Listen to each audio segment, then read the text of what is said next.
Good afternoon. Welcome to our Fiber Arts Seminar in the afternoon. I get the pleasure of, am I supposed to hold it up? Of introducing these lovely ladies who I got to meet in person 2 days ago. I am an Inglenook Fiber group. Anybody else in there? Before I let them talk, there's one condition. I brought some things in that they could hold up and show. It's my personal staff.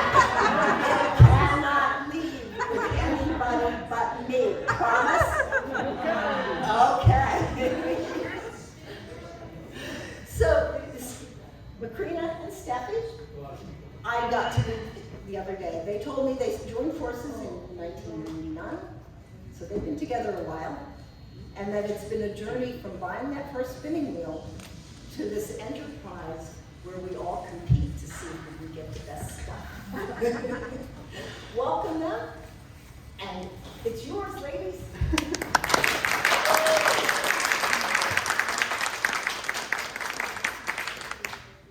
So we've divided this into parts so that we don't talk over each other, because we do that all the time. We figure we share our brains, so we're always trying to finish each other's sentences. But Steffi's going to start, and I'll do this. And then when we switch, we'll switch sides. So first, we just want to thank you all for coming, for supporting us and everything. And we just want to say when Lois and Pamela first contacted us to ask if we would give this lecture, we said, sure, there's just two problems that we have. One is that we're very shy, and the second is that what should we talk about? And they said, just tell the story of Inglenook Fibers. So that's what we're going to do. So a little background on us first. We're Greek Orthodox nuns, and we have a convent in Boston, Massachusetts, where we have 17 sisters. So each sister contributes to the community in whatever way she can. And so we have a lot of cottage industries at the convent. We make beeswax candles, we sew church vestments, we laser engrave on wood, and we paint icons. And since 2011, we've been dyeing and carding fiber, which is what you all know about. So, and you probably wouldn't guess to look at how we're dressed, but we love color. So, and that's what connects our two occupations, which is painting icons and playing with fiber. So, we both have an artistic background. So when we came to the convent, the iconography became our main job. And but what is iconography? It's a traditional religious art which actually reaches back to the first centuries of Christianity. So some of the earliest icons are to be found in the catacombs of Rome. It goes that far back. And typically icons would adorn the walls of the churches for two reasons. They would depict the gospel stories for the congregation, and that was basically because in the early days, in early centuries, a lot of people couldn't afford their own copy of the gospels, and some people couldn't even read, even if they had a copy. Secondly, the spiritual reason for icons was to draw the viewer up to contemplation of God and heavenly life. So iconography differs from other art forms in that it's not, it's creativity and self-expression are purposely avoided. So Macrina and I picture it like a great tapestry that iconographers have been contributing to for centuries.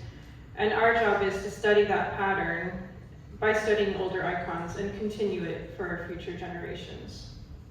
So in trying to capture the ancient beauty that we found in our studies, we learned a lot about mixing paints and color theory. So later, we were able to travel abroad to Serbia, Greece, Russia, and Macedonia and study the churches and frescoes in person, which gave us an even better understanding of the colors, forms, and compositions. We mainly work in acrylic due to its durability and flexibility, but we have also dabbled in the more ancient mediums of egg tempera, fresco, mosaic, and even encaustic.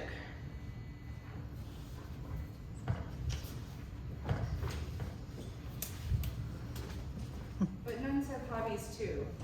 Can you hear me? Yeah. A third of the sisters knit, spin, or weave. Long before we were involved in any of those hobbies, though, our eldest mother, Seraphima, was a lover Fiber Arts, herself a spinner and knitter, she was interested in all the sheep breeds. Her enthusiasm was contagious, and she got us our first carder before we even know what to do with it. I began, at that point it was just me. She was not involved, not happy, not interested or whatever. No shade, no shade.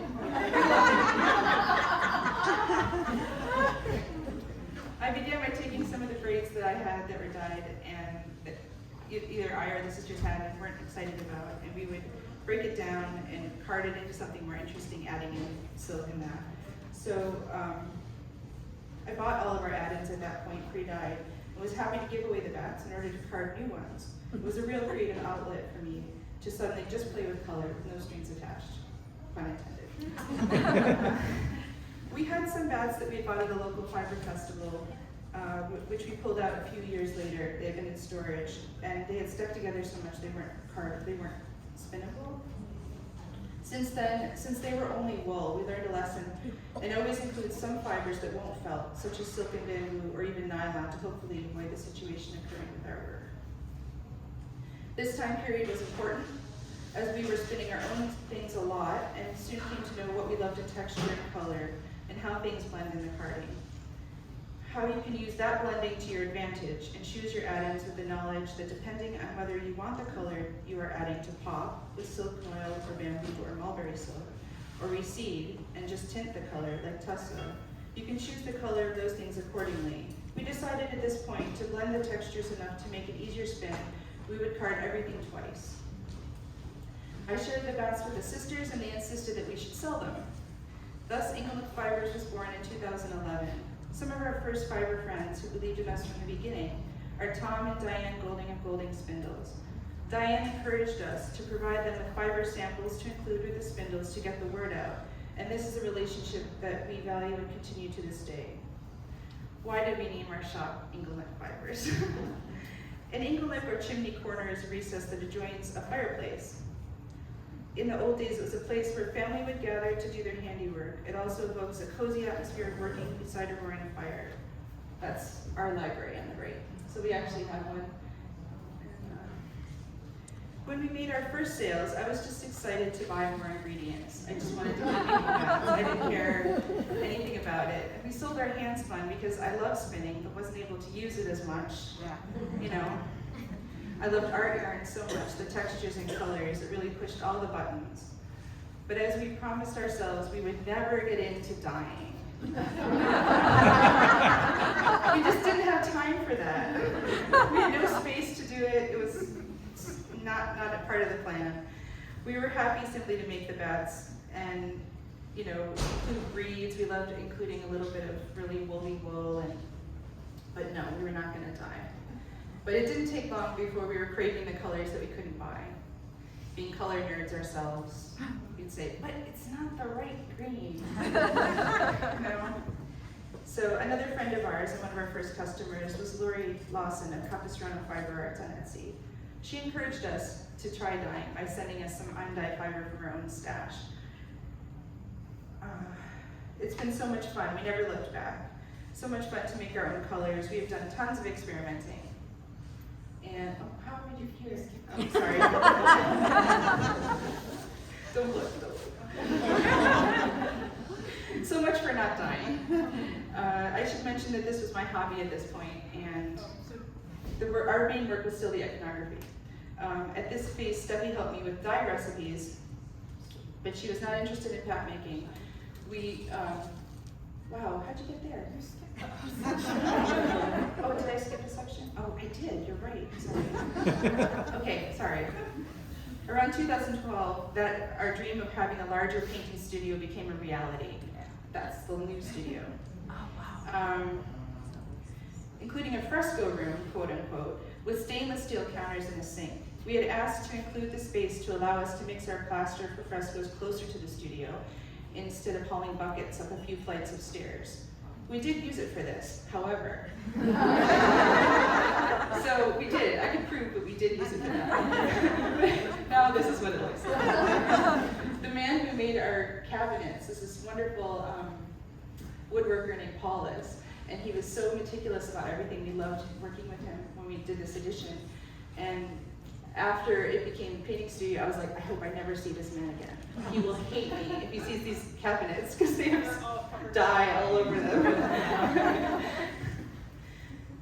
Let's see. Where did it go? Now we had the facilities to dye, yeah. At this point, it was my hobby, and our main work was still the iconography. This is tough. How can you hate a face like that?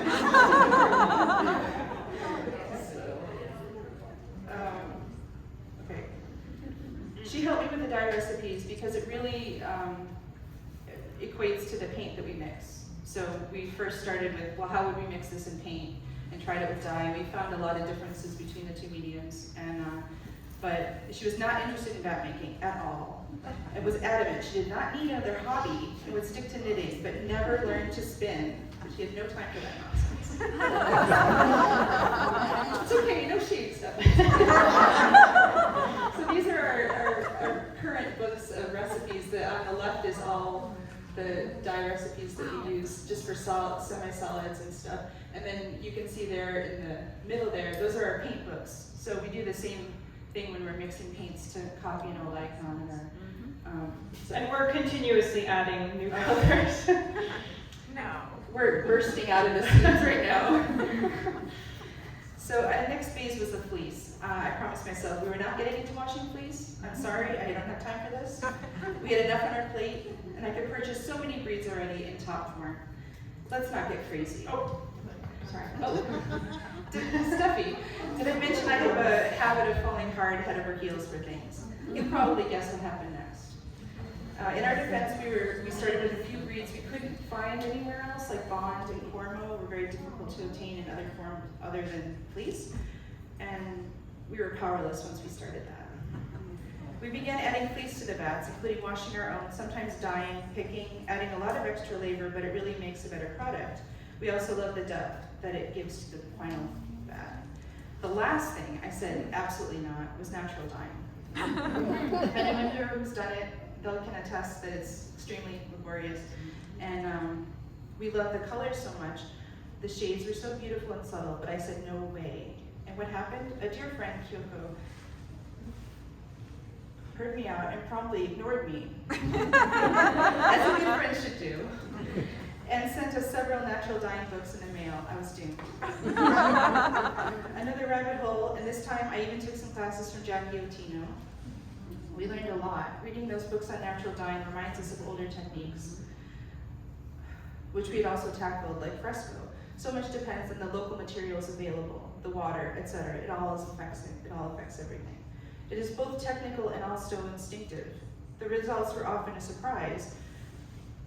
A couple of $100 of materials later and so many experiments, and we have a natural dye palette.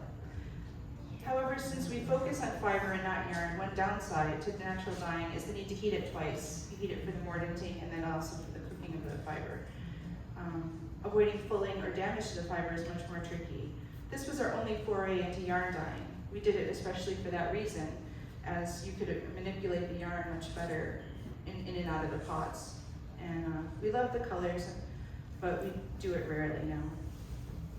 Meanwhile, our business was growing. I needed Stuffy's help more and was also wearing her down on learning to spin. It wasn't hard to convert her. When she had knitted with her own first hand spun, she was hooked. Now she looks down her nose at store-bought yarn and just makes a bat the color texture she wants for the needed project. I have some mittens that she just was like, well, I want this and I'm gonna make it. So she just, can you say yarn snob?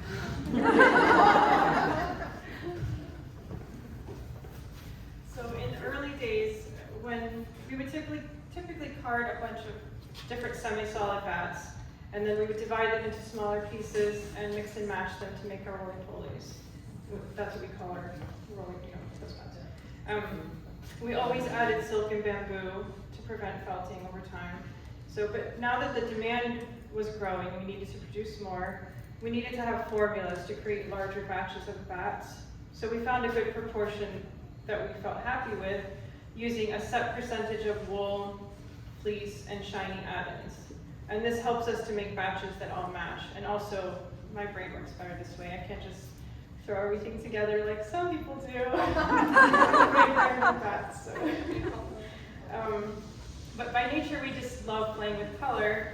And of course, we already had that background from painting. So like before we were dyeing our own colors, Macrina would instinctively mix the fibers together. Like maybe she wanted to get a dark red, and all she had was a bright red and a navy blue. So she would mix them together. And then maybe it wasn't rich enough, so she'd add like a pop of silk or bamboo or something that wouldn't disintegrate when you're spinning. So it'll give you a little flash of color. But now we always put at least 10 different pieces in our bats between wools and shiny stuff. So this is the before it's carded, and that's the final card. And that's the inspiration picture in the middle of the rock. So, so everything is pretty much a different color that we're adding in. And some of the shiny add-ins we added contrasting and some are supporting colors. So some basic color theory, which perhaps you already know. Yeah, just, analogous colors are the ones next to each other in the color wheel, blue and green, red and orange. And if you put those colors together, of course, you'll get a more subtle blending. Complementary colors are those opposite to each other on the color wheel, so like red and green, orange and blue, yellow and purple. And you want to add some of those in to make your dominant color pop. So for example, if you're making a blue bat, you always want to add in a piece of orange, either silk or an oil or maybe both. And we always try to figure out whether we want it to be like mulberry silk, which is going to pop better, it's not going to be blended in as much, or tussa, which will be blended in more, or the bamboo, which sometimes the bamboo can take over and change your whole color. So of course, the amount that you add is important. We were going to say one of our most interesting gray dye recipes that we make is made up of these two, orange and blue with a little bit of black. But the difference is when you're mixing dye or paint and you mix colors like that together, you expect them to blend completely and make a brand new color.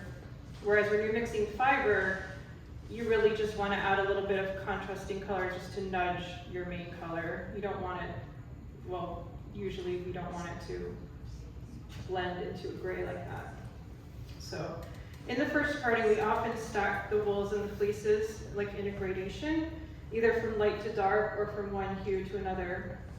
And sometimes we card an accent piece separately, and then we add it in the second carding. It just depends on what you want your final product to be. But even if we're making a semi-solid bat, like for example, we're making a blue bat, we would add in a piece of green blue and true blue and purple blue and bright blue all together, just to give it depth. And we feel like we've established a good working system because I always card the first carding, Macrina cards the second carding, so we kind of know our step, and we're always looking ahead, like because we card twice, we're always looking ahead to anticipate like what's the second carding going to do to your first carding. So we always try to basically just add more contrast than you want in the end.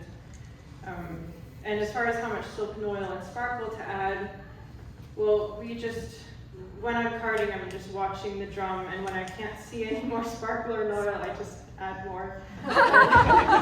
So it's usually like... And then if I'm carding and I don't see it, I add more. Yeah, so it's really blended throughout the whole bat, and it's usually about 5 times that I'm probably adding it through in one carding. So also, we've noticed that a lot of carders tend to put their oil and sparkle over the top, like add it directly onto the large drum. Our assumption is we're doing it wrong, but this is what we do. So But we got it like on here. Yeah, so we prefer to lay it out on the tray, and then we put like wool over it to make it like a sandwich and feed them in together.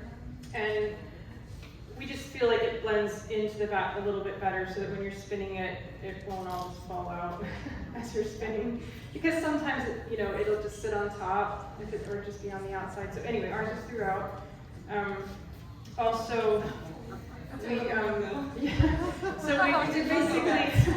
we're always trying new kinds of carding, but we basically settled on 3 types of bats for now, at least, with stickle bats, which are basically little bits and pieces, and then the roly-polies, which are, gradients all in one piece, and then the Crayola sets, which are, it's basically a stickleback that you get like A whole one of color. each color. We started doing this so that you didn't, if we had a subtle thing that we didn't want to mute any of the colors, or have them get messed up or anything, we said, well, we'll just do it Yeah, separately. rather than carding them together and then they become more blended, we'll just You give can blend you it a in the piece of spinning each. too, and- so. Yeah. So anyway, but one thing that we feel strongly about is we never limit ourselves to a specific color palette. We do darks and brights and jewel tones and moodies, colors and neutrals, and well, we call them neutrals, but they're actually not very neutral, complex neutrals. And we're influenced a lot by nature, like looking out the different seasons, what we see outside our windows and on our walks and stuff. And sometimes photos that we see online, or sometimes Macrina will just say, I have this color in my head, can you dye it? And it's in her head, but I'm supposed to figure out how to dye it. But we do it. And anyway, so it's just sheer love of color sometimes. Sometimes we just make something, the color we feel like making, and then we figure out afterwards, like, we need an inspiration photo to go with this. So Wait, the photos you come think second. that we're working for the photo, but not always. So, and also, like, for example, if we're making a bat, like maybe based on an owl, I skipped a part, sorry. So we feel that color is a lot like music in that it conjures emotions, and when we're inspired by a certain picture, we want to incorporate all the different nuances that contribute to it, all the elements. And in nature, we feel that nothing is flat or solid. There's always, like in the shadows and the darks, there's different tones, different colors, and something that Monet and his fellow Impressionists understood really well. So we feel that mixing fiber is a lot like Impressionist painting, because when you get up close to an Impressionist painting, all you see is like the little dabs of all these different colors. But when you back up, you feel like you're really standing in that meadow, looking at the haystack in the sunrise, So we're trying to basically mimic that with our bats and fiber. And of course, fiber has the added benefit of texture, so it's also tactile, so that's even better.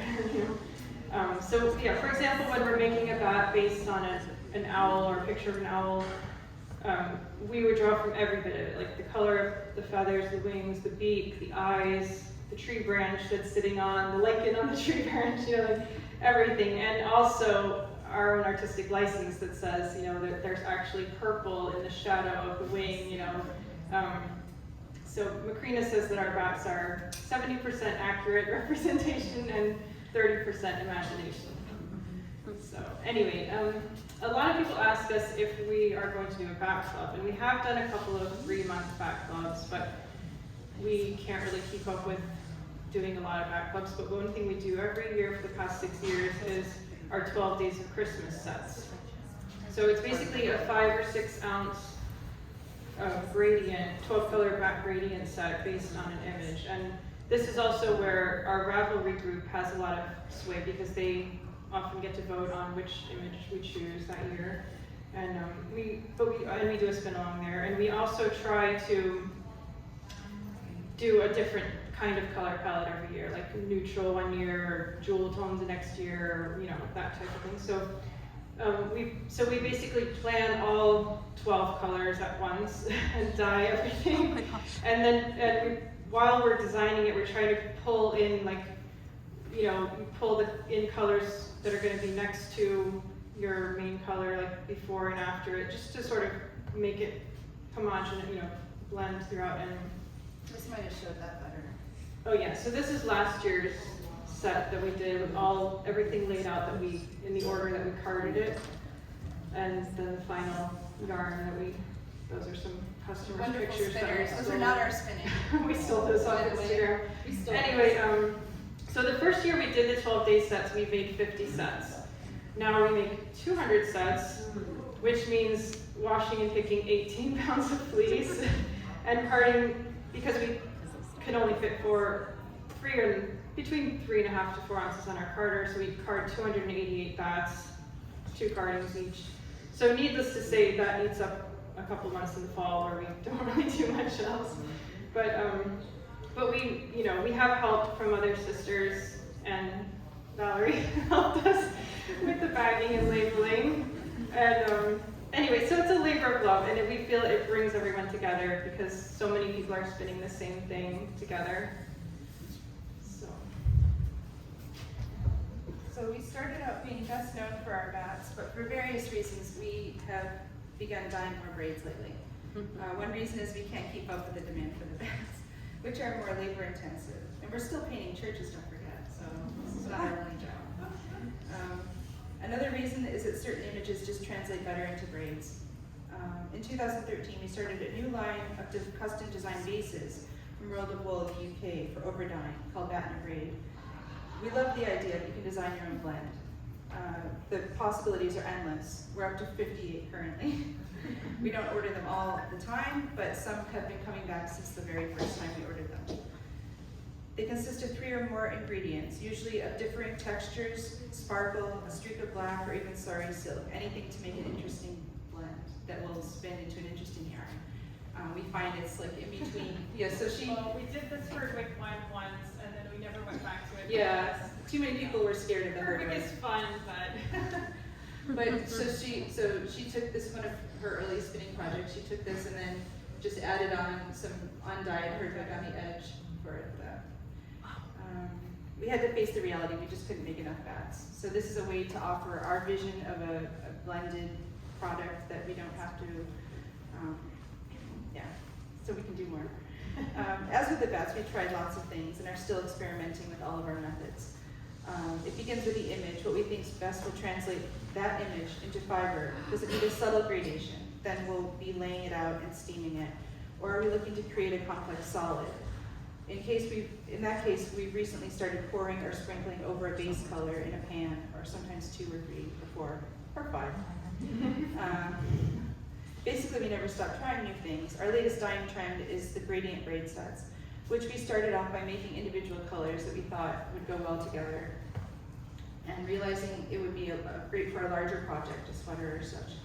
We enjoy creating these because we can tell a larger color story. Wait, This isn't all of them, though. This isn't even all of No, them. but I have everything up there but mom. Bingo! She wins the prize. This is a picture from her fiber stuff. So pretty. That was so pretty. We hear our customers that our updates are hectic, and carjacking is a real thing. Try explaining that to someone else, that you're getting carjacked for fiber. They're like, what?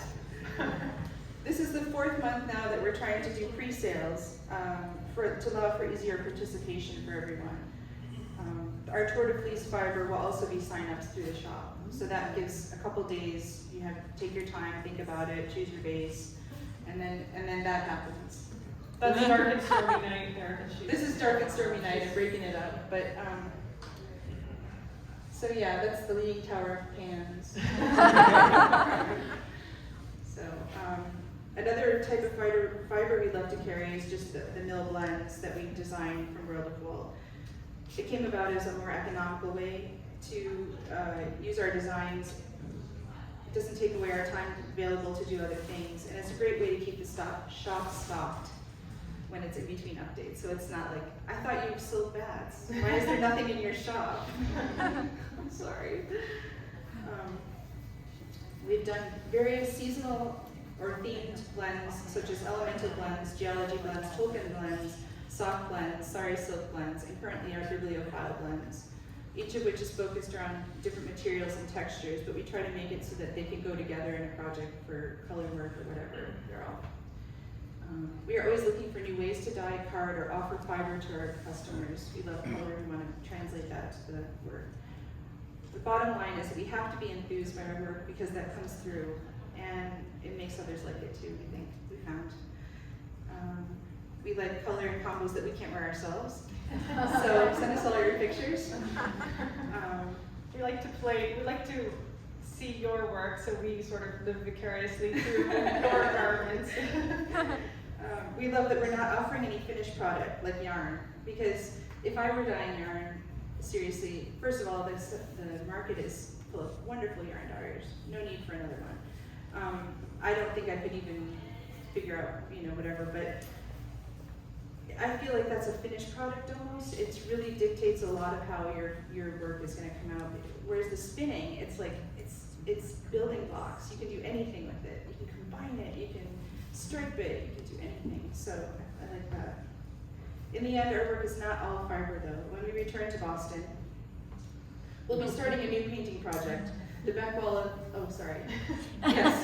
This is our stars of the show. Our support staff, we just had to show them. This is our support workers. This is during an update. You see the packages lined up, and that's him saying. That's Mungo. Yeah. Mungo helping us edit photos. He's a clown. Tom is helping us take the photos. Anyway. We're all clowns. But they're Siberians. Oh yeah, so when we return to Boston, we have a project that we'll be starting. The back of this wall is pretty empty now, but it won't be empty in a few months. So I hope you'll all come along with us on this ride, and we thank you for all your support.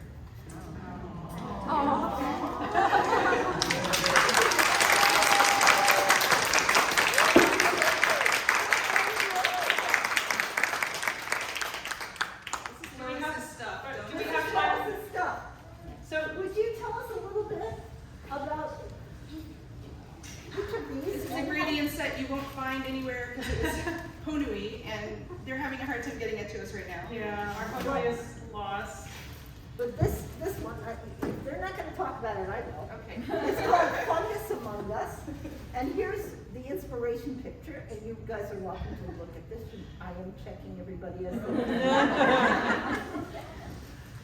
We have some pins here too. Oh yeah, we have pins to give out of Tumnus and Mungo pins. But I think Parliament of Owls. Yes. Don't worry, we're gonna do more owls eventually. We never stop doing owls. So I have several different bases here, and just sort of mention them, and also you have some. Oh yeah, so we didn't think I I had have, to bring this is a bag that it's actually a batten of braid tied together that knitted, and my mittens that I'm working on. I don't know if anyone's interested in that, but there's one done one. That was my Christmas present. Luckily, it wasn't that cold.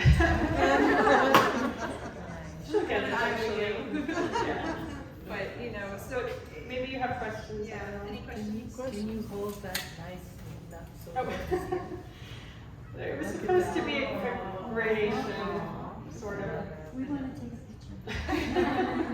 You can kind of tell that. You can kind of tell I love green. I actually spun it thicker than I meant to, but I guess it'll be warm that way. So, yeah. And this got it is with a thumb. scarf a friend of ours, Kyoko, the one that got us into natural dyeing, wove and sent to another friend here, Elaine. Yeah. So she used I'm not sure, yeah, but some of our stuff is in there, which is awesome. Yeah. Oh, and then these are mittens that one of our friends made for us out of one of our bats. This is actually the old round gas bat. And, yeah. Any questions? What's your favorite color? Oh, it's always changing. We just love them all. I feel like a little green helps every color line. Especially like yellowy green. Nature, right? God knew what he was doing. He stuck green everywhere. But yeah. I love warm colors like terracotta and gold and like autumny colors.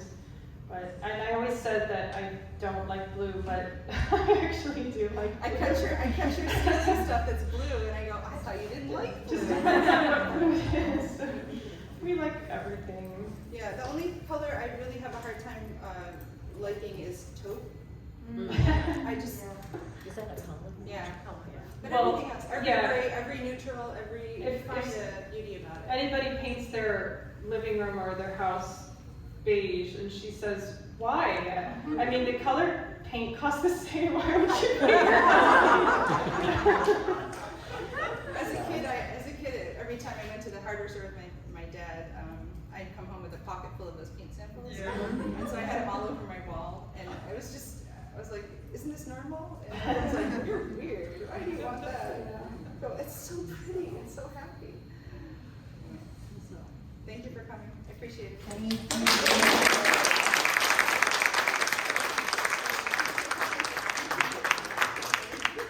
Sorry, we're really terrible at public speaking. We had to talk and talk and talk to persuade them to come. Isn't it lovely to meet them? I'll tell you what took the balance was the fleece part. We've never been to Maryland, so. Yeah, and you know what, they might be more comfortable if we sort of let them answer them without the microphone.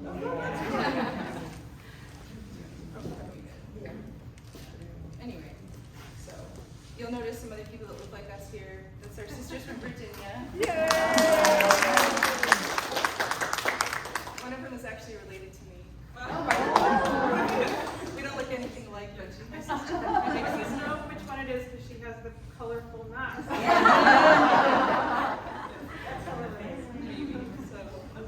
anyway. So we're allowed to send you inspirational photos? Yeah. We have a whole Inspire Us thread on Ravelry. We really love a Ravelry group. You guys have gotten us excited about things all over the time, a lot of the time. And if anyone has ideas for next 12 days of Christmas,